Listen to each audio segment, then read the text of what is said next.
নমস্কার, আমি সুমনা। সুমনাস ফুড স্টোরিতে আপনাদেরকে স্বাগত জানাই। আশা করি আপনারা সকলে ভালো আছেন এবং সুস্থ আছেন। আজকের রেসিপি চিকেন স্টু। আমি চিকেনটাকে ভালো করে ধুয়ে গোলমরিচ এবং লবণ দিয়ে ম্যারিনেট করে রেখেছি এবং সাথে কিছু পছন্দের সবজি কেটে রেখেছি। আমি বেবি পটেটো পেয়েছিলাম, তাই বেবি পটেটো, বিনস, গাজর, ক্যাপসিকাম, টমেটো, ধনেপাতা, মটরশুঁটি, কিছুটা রসুন কুচি এবং পেঁয়াজ 4 টুকরো করে নিয়েছি। আপনারা যদি ছোট পেঁয়াজ পান তাহলে আপনারা ছোট পেঁয়াজও ইউজ করতে পারেন। চলুন তাহলে এবার শুরু করা যাক। এবার একটা তড়কা প্যান নিয়েছি, তার মধ্যে আমি 1 চামচ গোটা জিরে এবং 1/2 চামচ গোটা গোলমরিচ ভালোভাবে রোস্ট করে নিয়েছি গন্ধ আসা অবধি। এটা আমরা ড্রাই রোস্ট করছি এবং পরে এটাকে মিক্সিতে গুঁড়ো করে নেব। এরপর ফ্রাই প্যানটা গরম হয়ে গেলে আমি 1 চামচ সাদা তেল দিলাম এবং 1 চামচ সল্টেড বাটার এখানে দিয়ে এই বাটার এবং তেলটাকে ভালোভাবে একটু গরম করে নিলাম।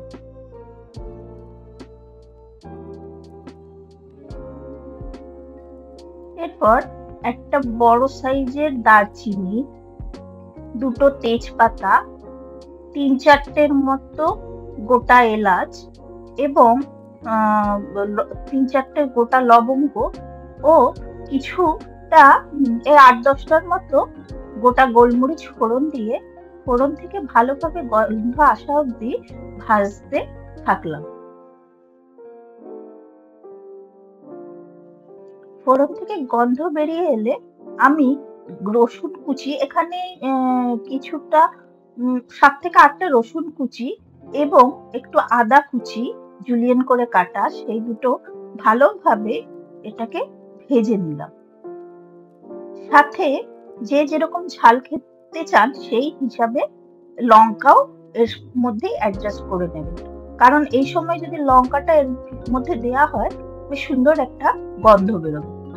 কিছুক্ষণ ভাজা হয়ে যাওয়ার পরে আমি একটা বড় সাইজের পেঁয়াজ কুচি করে কেটে নিয়েছি এবং সেটা এর মধ্যে দিয়ে বেশ ভালোভাবে ভেজে নিলাম।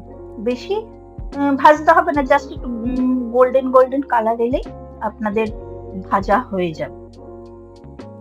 এরপরে আমি যে ম্যারিনেট করে চিকেনটা রেখেছিলাম সেই চিকেনটা এই পেঁয়াজ, রসুন এবং আদা যেটা ভাজলাম সেইটার সাথে মিশিয়ে ভালোভাবে মিশিয়ে নিয়ে কিছুক্ষণ নাড়াচাড়া করে এটাকে হতে দিলাম। এরপরে কিছুক্ষণ পরে আমি এর মধ্যে যে আলুগুলো কেটে রেখেছিলাম সেই আলুগুলো এর মধ্যে দিলাম এবং সাথে গাজরগুলো এর মধ্যে দিয়ে দিলাম এবং ভালোভাবে এর মধ্যে মিশিয়ে দিলাম।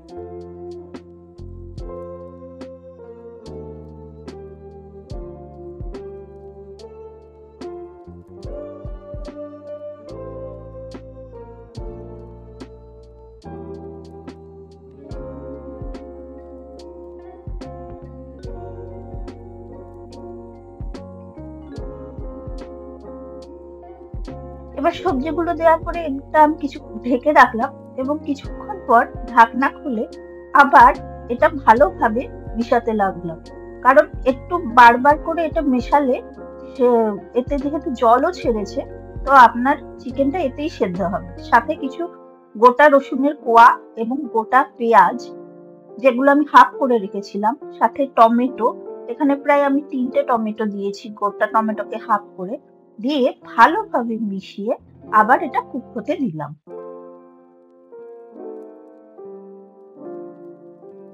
এরপর যখন এটা কুক হচ্ছিল তখন তার মধ্যে সামান্য একটু লবণও অ্যাডজাস্ট করলাম, যেহেতু চিকেনে আমরা ম্যারিনেশনের সময় লবণ দিয়েছিলাম তো লবণটা এবার একটু বুঝে শুনে দিতে হবে।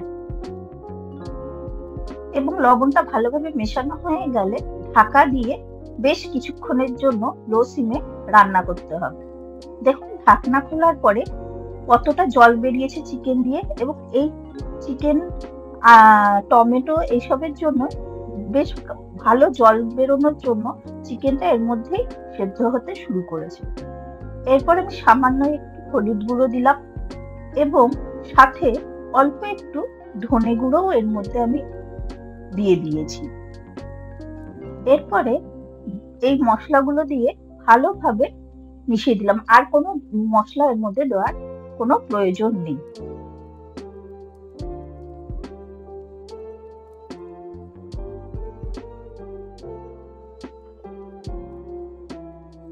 এরপর বিনস কেটে রেখেছিলাম, সেই বিনস এবং ক্যাপসিকাম এর মধ্যে দিলাম। এগুলো যেহেতু খুব অল্প সময় সিদ্ধ হয়ে যাবে, তো সেই জন্য এই বিনস আর ক্যাপসিকামটা আমি অনেকটাই পরে দিলাম। সাথে প্রায় 1 বাটির সমান মটরশুঁটি দিলাম। বাটিটা যদিও বা ছোট, তো সেই হিসাবে দিয়ে ভালোভাবে এটা আবার মিক্স করে দিলাম। এই জলেই এই বিনস, ক্যাপসিকাম, চিকেন থেকে যে জলটা বেরিয়েছে তাতেই এটা অনেকটাই সিদ্ধ হয়ে যাবে।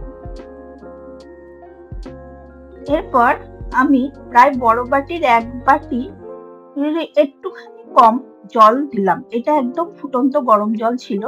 এই গরম জলটা এর মধ্যে অ্যাড করবেন। চেষ্টা করবেন গরম জল দেওয়ার। ঠান্ডা জল হলে টেস্টটা চেঞ্জ হয়ে যেতে পারে। তো জল দিয়ে ভালোভাবে এটাকে মিশিয়ে আবার ঢাকা দিয়ে কিছুক্ষণ রান্না হতে দিলাম। এই সময় আরো কিছুটা লবণ এবং কিছুটা ধনেপাতা দিয়ে এর মধ্যে এটাকে মিশিয়ে নিলাম এবং মিশিয়ে নিয়ে কিছুটা ফুটতে দিলাম।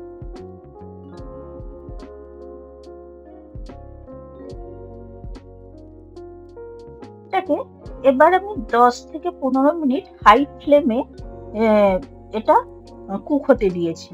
এরপরে এর মধ্যে আমি 1/2 চামচের মতো বাটার এবং জিরে এবং গোলমরিচ যে গুঁড়োটা করে রেখেছিলাম, সেই গুঁড়ো মশলাটা এর মধ্যে প্রায় 1 চামচের সমান এর মধ্যে অ্যাড করে দিলাম এবং সাথে একটু ধনেপাতাও অ্যাড করলাম।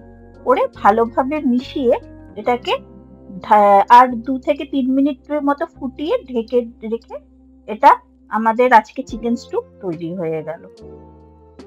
এই যে আজকে চিকেন স্টু, বাড়িতে একবার ট্রাই করে দেখতে পারেন। এই শীতে খুব ভালো লাগবে। আর যদিও বা সবসময় এটা খাওয়া যায়, তো এটা একটা হেলদি রেসিপি। তো এটা একবার ট্রাই করে দেখবেন। চ্যানেলটির সাথে থাকবেন, পাশে থাকবেন। আর অবশ্যই চ্যানেলটিকে সাবস্ক্রাইব করে রাখবেন নতুন নতুন রেসিপি